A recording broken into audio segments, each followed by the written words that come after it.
नमस्कार मित्रों, स्वागत है आपका पीएचडी एंटरटेनमेंट वर्ल्ड चैनल पर। आज हम आपको सुनाने जा रहे हैं पितृपक्ष की एक पवित्र और प्रेरणादायी कथा, जिसे स्वयं भगवान श्री कृष्ण ने धर्मराज युधिष्ठिर को सुनाई थी। ये कथा हमें बताती है कि क्यों पितृपक्ष का महत्व इतना बड़ा है और कैसे हम अपने पूर्वजों को स्मरण कर उनका आशीर्वाद पा सकते हैं। तो आइए भक्तिभाव से इस कथा को सुनते हैं। प्राचीन समय की बात है। एक बार द्वारका में धर्म, श्रद्धा और ज्ञान के प्रतीक भगवान श्री कृष्ण अपने भक्तों और पांडवों को धर्मोपदेश दे रहे थे। उसी समय युधिष्ठिर महाराज ने श्री कृष्ण से प्रश्न किया, हे माधव, हमारे शास्त्रों में पितृपक्ष का बहुत महत्व बताया गया है।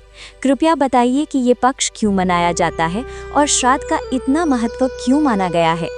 श्री कृष्ण ने प्रेम पूर्वक उत्तर दिया, हे धर्मराज, पितरों की तृप्ति और उनकी कृपा प्राप्त करने के लिए ये पक्ष अत्यंत महत्वपूर्ण है।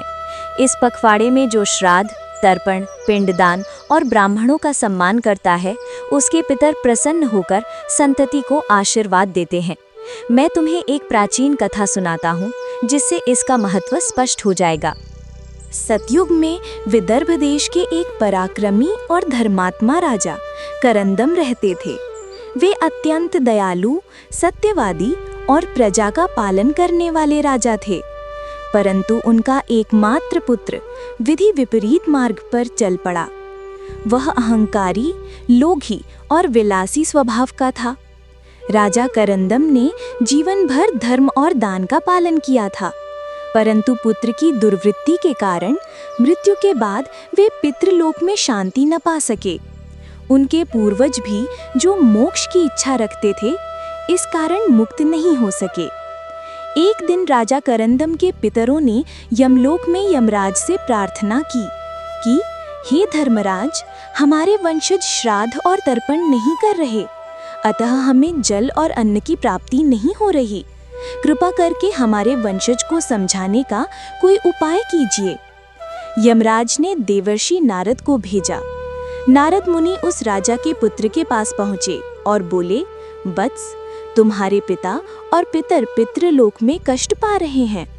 वे तुम्हारी प्रतीक्षा कर रहे हैं। यदि तुम पितृपक्ष में श्रद्धा से श्राद्ध, पिंडदान और तर्पण करोगे, तो वे सभी तृप्त होकर तुम्हें आशीर्वाद देंगे। नारद मुनि के उपदेश से राजा का पुत्र सुधर गया। उसने पितृपक्ष में नदियों के पवित्र तट पर ब्राह्मणों को भोजन कराया, जल से तर्पण किया और पितरों के नाम पर दान दिया। उसने अपने पिता का पिंडदान करके उन्हें पितृलोक से मुक्त किया। ऐसा करने से न केवल उसके पिता बल्कि पूर्वज भी प्रसन्न हो गए। वे आकाशवाणी करके बोले, वत्स, तुमने हमें मोक्ष दिलाया है। अब हमारे आशीर्वाद से तुम्हारे वंश में सुख, समृद्धि और यश की वृद्धि होगी। उस समय से पितृपक्ष में श्राद्ध और तर्पण का महत्व स्थिर हो गया। भगवान श्री कृष्ण आगे बोले, हे धर्मराज, मनुष्य 3 ऋणों के साथ जन्म लेता है, देव ऋण, ऋषि ऋण और पितृ ऋण। देवताओं की पूजा से देव ऋण चुकता होता है, विद्या और ज्ञान से ऋषि ऋण पूरा होता है और पितरों का तर्पण करके पितृ ऋण से मुक्ति मिलती है। पितृपक्ष का प्रत्येक दिन विशेष होता है। इस पखवाड़े में हमारे पितर पृथ्वी पर आते हैं और अपने वंशजों की प्रतीक्षा करते हैं। जो व्यक्ति श्रद्धा से पितरों को स्मरण करके उन्हें अन्न, जल और तर्पण अर्पित करता है, उसके पितर संतुष्ट होकर कहते हैं, वत्स, तू धन्य है। तेरे कुल में सुख समृद्धि बढ़ेगी, रोग दोष दूर होंगे और तेरा जीवन मंगलमय होगा। इसके विपरीत जो लोग पितृपक्ष में पितरों का स्मरण नहीं करते, उनके जीवन में बाधाएं आती हैं।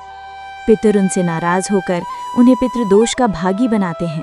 इसीलिए हे युधिष्ठिर, हर गृहस्थ को पितृपक्ष में अपने पितरों का स्मरण करके उनका श्राद्ध अवश्य करना चाहिए। युधिष्ठिर ने पूछा, हे माधव, यदि कोई धन के अभाव में श्राद्ध न कर सके तो क्या होगा? श्री कृष्ण ने उत्तर दिया, यदि कोई व्यक्ति संपन्न न हो तो वह केवल श्रद्धा और जल से भी पितरों को तर्पण कर सकता है। श्रद्धा ही सबसे बड़ा दान है। गंगा जल, तुलसी पत्र, तिल और कुशा और स्वच्छ मन से किया गया तर्पण पितरों को तृप्त कर देता है। यदि कोई व्यक्ति अन्न या द्रव्य से ब्राह्मणों को भोजन नहीं करा सके, तो वह केवल कुशा और जल से भी ये कर्म कर सकता है। पितर केवल श्रद्धा को देखते हैं, दिखावा नहीं। श्री कृष्ण आगे बोले, हे धर्मराज, श्राद्ध करने का श्रेष्ठ स्थान तीर्थ और नदी का तट है, लेकिन यदि संभव ना हो तो घर में भी इसे शुद्ध मन और विधि पूर्वक किया जा सकता है। पितृपक्ष में तर्पण और पिंडदान से पितर संतुष्ट होकर अपने वंशजों को उत्तम स्वास्थ्य, लंबी आयु और सुख समृद्धि का आशीर्वाद देते हैं। इस काल में केवल पूर्वज ही नहीं, अपितु दिवंगत माता पिता, भाई बहन, पत्नी, संतान और मित्र भी तृप्त होते हैं। भगवान श्री कृष्ण ने निष्कर्ष में कहा, हे धर्मराज, मनुष्य को संसार में सबसे बड़ी पूंजी अपने पूर्वजों का आशीर्वाद ही प्राप्त होता है। यह आशीर्वाद ही उसकी रक्षा करता है। जो लोग पितृपक्ष में अपने पितरों का स्मरण करते हैं, वे न केवल पितृदोष से मुक्त होते हैं, बल्कि उनके घर में लक्ष्मी का वास होता है।